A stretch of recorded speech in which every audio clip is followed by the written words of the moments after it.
Bueno, buenos días y buenas noches de donde sea que nos escuchen. Sean bienvenidos a un capítulo más de Psicólogos en Apuros. En este capítulo vamos a hablar sobre la bioética a través de preguntas de nuestros oyentes. Primeramente vamos a empezar con una pregunta. ¿Qué puede decir Platón y Aristóteles sobre un tema tan moderno como la bioética? Muy bien. A primera vista, parece que nada. Pero si vamos a sus filosofías, podemos encontrar pistas recientes sobre inferencias nuevas de la bioética. Es decir, podemos analizar sus textos o podemos analizar sus antiguos escritos y podemos inferir a través de los nuevos tratados que nos da la bioética. Primeramente, pues se sabe que Platón veía la vida humana como parte de un orden superior. Para él, pues lo más importante era que nuestras acciones se orientaran hacia un bien absoluto, un ideal trascendente más allá de nuestros intereses personales. Si lo aplicamos con la bioética, esto se puede significar como que no deberíamos tomar decisiones médicas en términos de la salud, como puede ser la psicología o la medicina, solo pensando en un interés individual, sino que también se puede pensar más bien en contribuir a la armonía y al bien común. Por ejemplo, en una investigación científica, uno debería preguntarse primero, ¿esto ayuda a la sociedad? ¿Nos acerca a una vida mucho más justa y equilibrada? Y ahora, hablando de equilibrio y hablando de justicia, es importante mencionar a Aristóteles, ¿no? Él ve la vida quizás de una forma un poquito más realista y observada en lo concreto. Su clave está en la virtud y en la felicidad, entendida como la plenitud, ¿no? Como la virtud del fin último de las cosas. Para él, una decisión ética se toma buscando el justo medio. Entonces, como les hablaba ahorita de la armonía o de lo equilibrado, ¿no? Entonces, él no habla de excesos ni de carencias. Él habla de ser guiados por una prudencia. Esto significa actuar con responsabilidad y que considera también los riesgos y los beneficios de lo que se está investigando. Por ejemplo, en la psicología no basta con lo que es técnicamente posible. Lo importante también es, digamos, respetar la dignidad y el propósito natural de la vida, ¿no? Hablando sobre el marco de la bioética. Entonces, pues, concluyendo, entendiendo la introducción, ¿no? De esta primera pregunta del programa y de lo que nos habla Aristóteles y Platón, Platón nos invita a mirar hacia arriba, ¿no? Hacia ideales universales y hacia un bien común. Aristóteles lo aterriza un poco más. Entonces, él nos invita a mirar hacia la vida cotidiana, hacia la prudencia y hacia la virtud. Finalmente, pues, los dos coinciden en algo y es que la bioética no es solo técnica, sino que también es pragmática y es una reflexión no solo sobre la ciencia, sino sobre cómo vivir bien y cuidar la vida humana con sentido, ¿no? Ahora me gustaría pasar con el siguiente participante, ¿no? Y que nos cuente qué nos preguntan y qué podríamos responder a eso. Bueno, continuando con otro de nuestros oyentes, Valeria54 nos pregunta desde Cali, Colombia, ¿la escolástica suena a algo antiguo? ¿Qué aporta hoy en día? Bueno, antes de empezar a hablar de qué aporta hoy en día, vamos a hablar un poco de su historia, ya que puede ser que algunos de nuestros oyentes no los conozcan. Entonces, vamos a hablar sobre la escolástica, que es una corriente filosófica y teológica de la Edad Media. Esta está inspirada en Santo Tomás de Aquino, que combina la fe y la razón, y sostiene que la vida humana posee una dignidad intrínseca desde la concepción hasta la muerte natural, porque el ser humano participa de la ley natural y de la voluntad divina. Aquí pues se plantea una serie de postulados que son la armonía entre la razón y la fe, donde la verdad es única y esta verdad es revelada por Dios y es alcanzada por la razón humana, y estas no se pueden contradecir. Por otro lado está la ley natural, y es que existen principios morales universales inscritos en la naturaleza humana, que la razón puede conocer. Estos principios son la base para la ética, el derecho y la política que todos conocemos. Por otro lado encontramos la teología como tal. Entonces, todo ser tiene un fin natural, que en este caso lo llamamos telos. En el caso humano, su fin último es la felicidad, que es entendida como una unión con Dios. Y la moral va orientada hacia este fin. Entonces, algunos de los autores más importantes están como Santo Tomás de Aquino, que ya se les mencioné, San Anselmo y Francisco Suárez. Pero llevándolo más como a cosas más actuales, un buen ejemplo de la escolástica en el caso de la bioética puede relacionarse con el debate sobre el inicio y el fin de la vida, como podrían ser el aborto, la eutanasia y la fecundación in vitro. Entonces, en el aborto se rechaza, según esta filosofía, gracias a que está atenta contra la vida y es considerada un bien supremo que no depende de la decisión humana, sino de Dios. Por otro lado, la eutanasia, que ya todos conocemos, se considera inaceptable, porque la vida no es un bien de que el individuo pueda disponer, sino que todo debe ser respetado hasta la muerte natural. Y por otro lado encontramos la fecundación in vitro, que se cuestiona porque separa la procreación del acto conyugal y puede implicar la destrucción de embriones, lo que viola la dignidad del ser humano desde su inicio. Y bueno, aquí quiero aclarar que estamos dando ejemplos aplicados a lo actual, pero eso no significa que estemos de acuerdo con esta corriente filosófica, así que nos ataquen. Así que, en conclusión, la escolástica aplicada a la bioética actual busca fundamentar principios éticos universales, como lo son el respeto a la vida, a partir de la ley natural y la razón iluminada por la fe. Y hace esto ofreciendo un marco para rechazar prácticas que atenten contra la vida humana. Así que no es tanto una filosofía de vida, así que tengan cuidado a que aplican estos principios. Y bueno, entre las preguntas de nuestros oyentes tenemos al Potito Juan 024 que pregunta: yo soy práctico, ¿qué corriente se centra en resultados? Y bueno, yo creo que esta pregunta va más orientada hacia Dayana, así que cuéntanos. Claro, acá podemos hablar del pragmatismo, donde sus autores principales son William James y John Dewey. En el caso de James nos habla de algo muy interesante cuando explicaba que una idea es verdadera en la forma en la que nos ayuda a vivir mejor, a resolver problemas concretos y a orientarnos en la vida real. Por otro lado, Dewey llevó esta idea al ámbito social y educativo, pues él veía la ética como un proceso de experimentación donde en primer lugar se tomaban decisiones, se observaban los resultados y si funcionaban se seguía por este mismo camino. Sin embargo, si no, se buscaban diferentes alternativas. Para él, lo importante era que nuestras elecciones construyeran un bienestar colectivo, no solamente individual. Es decir, que esta corriente postula que lo bueno es lo que funciona y da resultados positivos. No se basa en principios rígidos o absolutos, sino que en la experiencia. Las normas se ponen a prueba en la realidad y se ajustan según los efectos que producen dichas normas. En otras palabras, una decisión ética se puede considerar válida si contribuye a resolver un problema concreto y mejorar la situación actual de una persona. Por ejemplo, podemos pensar en un paciente con cáncer avanzado, quien recibe un analgésico que sí alivia su dolor, pero acelera un poco su muerte.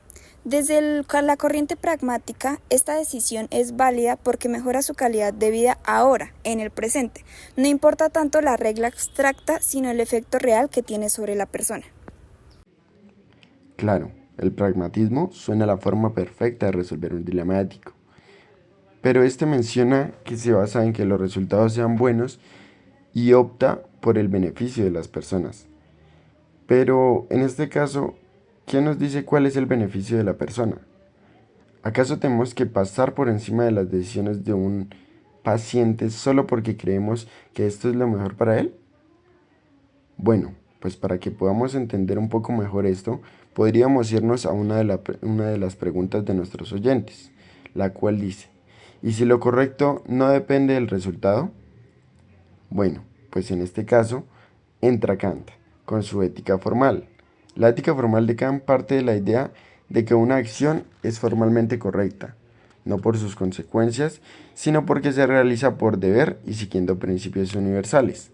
Su núcleo está en el imperativo categórico, que en una de sus formulaciones dice: obra solo según aquella máxima por la cual puedas querer que al mismo tiempo se convierta en ley universal. En bioética, esto implica que las decisiones en salud deben basarse en principios que se puedan aplicar a todos por igual, respetando siempre la dignidad de la persona como un fin en sí mismo, nunca como un medio. En el contexto de la psicología, la ética kantiana exige que cualquier intervención respete la autonomía y el valor intrínseco del paciente, aunque buscar en muchas ocasiones resultados buenos parezca justificar lo contrario. Por ejemplo, aplicado a la psicología, un psicólogo recibe la solicitud de una empresa para evaluar a sus empleados y entregar un informe con detalles personales de la salud mental de cada uno, incluyendo aspectos que podrían afectar su permanencia en el trabajo.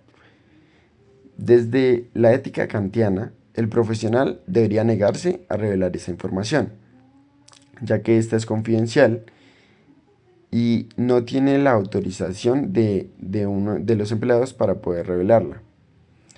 Aunque la empresa alegue que es para mejorar el clima laboral, la realidad es que divulgar sin permiso convertiría a las personas en un medio para los fines de la empresa, violando el imperativo categórico de tratar siempre al ser humano como un fin en sí mismo. Así, el deber ético es proteger la confidencialidad y de esta forma actuar bajo un principio universalizable. La información psicológica privada solo puede compartirse con un consentimiento informado. Muy interesante todo esto que nos propones, Roger. Pero cada uno de nuestros oyentes, Milique45, desde Santiago, Chile, nos propone la siguiente cuestión. En la pandemia del COVID-19, cuando no había ventiladores suficientes para todos, ¿cómo se debía actuar según la ética? Sé muy bien que tú estás parado desde la postura de Kant, tal vez no es la mejor para atender esta cuestión, pero yo te ayudaré desde el utilitarismo, el cual fue propuesto por Jeremy Bentham y fue también añadiendo cosas John Stuart Mill, el cual tiene como objetivo principal el maximizar el bienestar colectivo. En este caso, que nos propone, se debería de priorizar a quienes tuvieran una mayor probabilidad de sobrevivir con una mejor calidad. El principio central de esta misma corriente es la utilidad, más bienestar, menos sufrimiento. En este caso, a pesar de que encuentran cuestiones éticas, ya que se tendrá que dejar sí o sí perecer algunas personas, si somos capaces de hacer que las personas que se salven o que sobrevivan y con una mejor calidad de vida, que eso es muy importante, no solo se trata de sobrevivir, sino de vivir bien, es mayor o tiene un mayor beneficio a largo plazo que las personas que perecerían, está haciendo un buen uso de la ética. Después de todo, se tenía que tener en contraposición, por ejemplo, un caso en el que tenemos a un niño de 12, 13 años, el cual tiene una mayor probabilidad de sobrevivir y por ende una mejor calidad de vida a largo plazo que un anciano de 90, 95 años, el cual ya está terminando su vida. Sé que no es una decisión fácil de tomar, pero es lo que más se podría atender debido en este caso que nos propone acá nuestro oyente. También para tomar estas decisiones debemos utilizar uno de los conceptos claves también de esta corriente, que es el cálculo utilitario. Debemos de evaluar las acciones según la suma de sus efectos positivos y negativos cuando están involucrados en uno solo. Si la suma de los efectos positivos supera la de los negativos, estamos haciendo un buen uso de la ética desde esta postura. También hay que entrar en otra cuestión clave, que es la imparcialidad. Todos los individuos van a contar por igual con una valoración de consecuencias. Saber muy bien que lo que se hace está bien o mal, sin importar si se trata de X o Y persona. No vamos a poner como principio a salvar a una persona que sea algún familiar de algún político o algo, porque realmente no va así. Si tiene una gran probabilidad de subir una gran calidad de vida a futuro, se podrá intentar salvar. También hay que tener en cuenta otra posición importante, que es que este principio de utilidad no se equipara a que si el mayor bienestar es suficiente, tenemos que hacer de lado todo el sufrimiento que se hizo. No, hay que atenderlo, sí, pero no se trata solo de evitar que haya sufrimiento, sino minimizarlo. El sufrimiento existirá sí o sí. La clave aquí es intentar que el bienestar opaque al sufrimiento, que haya el mejor bienestar posible con el menor sufrimiento posible. Aquí quiero hacer un hincapié importante. Uno de nuestros oyentes, Camilo045, desde La Paz, Bolivia, nos pone la siguiente cuestión. Todo esto que nos están mencionando suena muy individual. ¿Qué hay acerca de lo social? ¿Quién piensa en lo social? Realmente no tengo una respuesta, pero no sé si tú, Sofía, me podrías ayudar con esta cuestión. Claro, de hecho hay una corriente que responde a esa pregunta y que básicamente se basa en los principios sociales. No sé si los oyentes alguna vez escucharon de esta. Es el marxismo, que fue propuesta por Karl Marx y Friedrich Engels. Básicamente aquí lo que nos plantea y la visión ética que tiene esta corriente es que no solo debemos de comprender la realidad, sino buscar transformarla. Y básicamente esto es basándonos en un principio de justicia social, donde la ética se va a orientar a eliminar explotaciones, opresiones, desigualdades, donde esta va a ver las condiciones materiales, va a ver las relaciones de producción y va a buscar cómo mejorar esta realidad, cómo poder transformarla. Digamos que si nos centramos más en la psicología, que es el tema que a nosotros nos corresponde, y más que toda la bioética, que es de lo que estamos hablando el día de hoy, significa que podemos ver a las realidades sociales y pues a los problemas de salud desde un contexto social y económico y de entenderlos desde este mismo. Pues me gustaría dar un ejemplo a nuestro oyente para que quede como un poco más claro y quede más visible la aplicación de esta corriente a la psicología.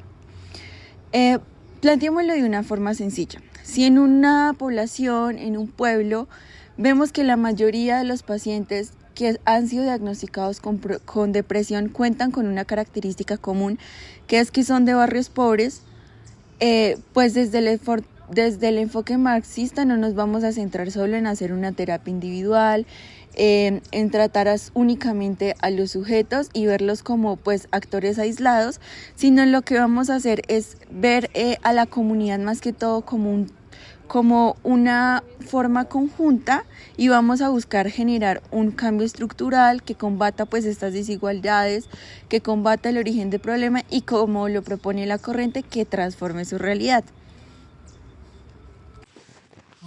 Bien, ahora por último, quisiéramos que cerraran los ojos un segundo. Imaginen una habitación donde se decide sobre una vida. Hay familias, hay cifras, hay tablas, hay un profesional con la mirada cansada.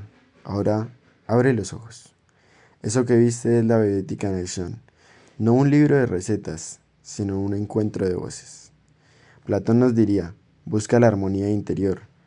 No olvides la dimensión humana que late detrás de cada decisión.